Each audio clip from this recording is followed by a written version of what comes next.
What's up, fight fans? This is Kurt DeVille with Counterpunch Boxing News, and I have some new news concerning Frank Warren. Frank Warren states that if Dillian Whyte was his fighter, he would have had his championship opportunity years ago. Okay, and this is what he had to say verbatim. He says, he understands Dillian Whyte's frustration at not getting a world title shot. He says it's incredible what happened with him, really. He was ranked number 1 with the WBO for God knows how long, ranked number 1 with the WBC, and he's just not got the fights. If I were him, I'd be asking the question, why hasn't my promoter been able to get me those fights? He says he's on about suing the WBC, but they don't seem to be the problem. It's remarkable, really. I can't think of another British fighter who's been left out to dry as much as him. He was in the same stable as the WBO champion and still couldn't get a shot. You could see why he's upset. He doesn't feel he's been looked after. At this point, Dillian must be wondering if he's ever going to get a world title shot over there. Warren was clear that if Whyte was fighting under his banner, the situation would be different. He said if Dillian Whyte was fighting with me, he would have had fought for a world title by now. Okay? He said, look, what's happened since Tyson is an absolute global superstar on the verge of the biggest contract in boxing history. That's why we think we're in such a good place moving forward. We always look to do the best job for our fighters and give them the best chance for success at a world level and to make good money for them and their families. And those are the words from Frank Warren. Now, Frank Warren didn't say any names, but you know who he was referring to. He was referring to Eddie Hearn. Okay, you know, Eddie Hearn is, of course, the promoter of Dillian Whyte. And he blames it on the promotional company. He blames it on the promoter. And me looking at this, I think this is a situation where it's an outside looking in situation. Frank Warren could say, hey, yeah, if you were over on this side, right? This is Reebok over here, Nike. You're over at Nike, but if you were at Reebok, you would be making a lot more than you would be over there. And I see the problems you have over there across that street, right? So that's what Frank Warren's doing, and it's easy for him to say that. And he did mention, well, it's not the promoters, it's not the sanctioning body's fault that Dillian Whyte hasn't got his opportunity. Now, with the WBO, I really don't know what went on with the WBO. But as far as the WBC, okay, that is a situation where that is Mauricio Sulaiman doing deals or making promises to other fighters that he should have made with the number 1 contender, Dillian Whyte. That's a cut and dry thing.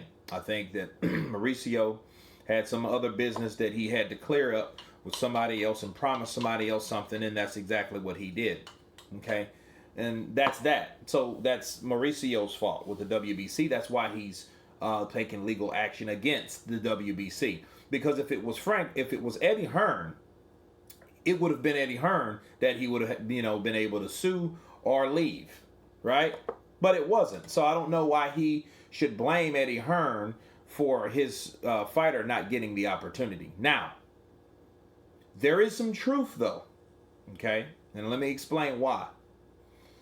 Do you guys remember last year when Dillian Whyte had the opportunity to fight Anthony Joshua? And Anthony Joshua offered Dillian Whyte a deal, I think it was 4 to 5 million pounds, something like that. And the contract stated that if Joshua lost, he would still get the lion's share of the money. And Dillian Whyte didn't take that.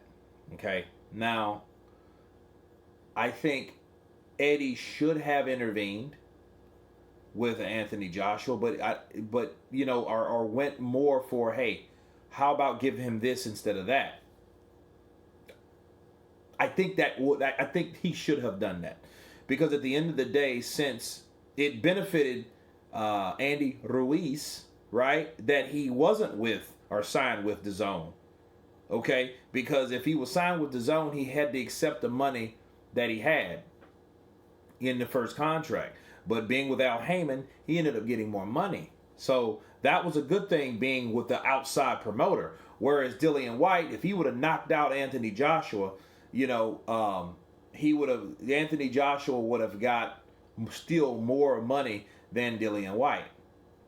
Okay, but the problem is, I feel that Dillian Whyte, being an aggressive, no-nonsense businessman himself, and his own manager, mind you, I think he's too good for his own good. I think that a lot of times, since he's business savvy somewhat, he doesn't want to take risk for certain opportunities.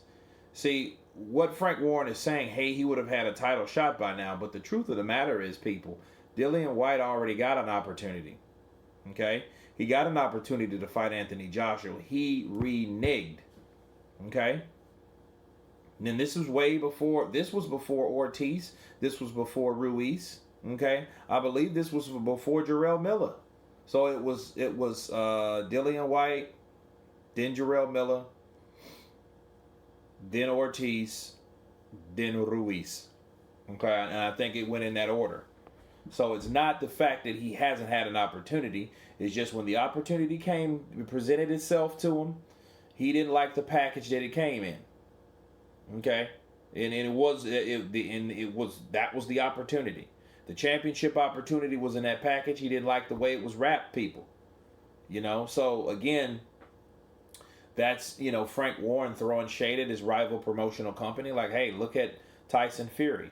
Okay, and that's another thing. And the last thing I'm going to counterpunch about this situation. Frank Warren used Tyson Fury as his example fighter, that look at him now. He's on top of the world. For one thing, you can't, it's unfair for you to compare Tyson Fury to Dillian Whyte, because these are two different fighters with two different paths. And Tyson Fury himself did a lot 4 years ago, 5 years ago. Okay, 5 years ago he beat Vladimir Klitschko. Okay, Dillian Whyte has a better resume than Tyson Fury, but a huge win like that he doesn't have. Okay, he doesn't have that defining win yet. So you can't really compare and market Dillian Whyte the way you should market Tyson Fury, because Tyson Fury's whole claim to fame is he's the man that beat the man, and that name was Vladimir Klitschko for the unified titles. Dillian Whyte has not fought for a title yet. Yeah, the British title, but not a world one. Okay? So that's the big difference between Tyson Fury and Dillian Whyte. Okay?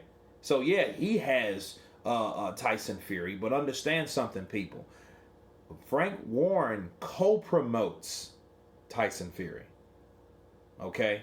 So we can't get that twisted, because a lot of times he's talking, oh, that's my fighter. Well, yeah, that's your fighter. You promote with another promoter.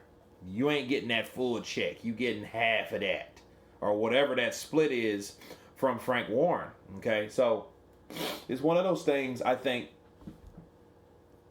that Frank Warren is throwing shade on Eddie Hearn, and he's criticizing Dillian Whyte, and but he did reach out and brought up some certain things about that. But it's just easier. It's convenient to say if you're that rival promotional company. You know what I mean? Because I don't think that you will really talk as though your main concern is for another fighter that you don't promote. You know what I mean? Just like Dillian Whyte. In fact, Dillian Whyte and Frank Warren has had words before, if you guys can remember. Okay, so this is nothing new under the sun with Frank Warren. But Dillian Whyte, he's made his type of decisions. He has his decisions.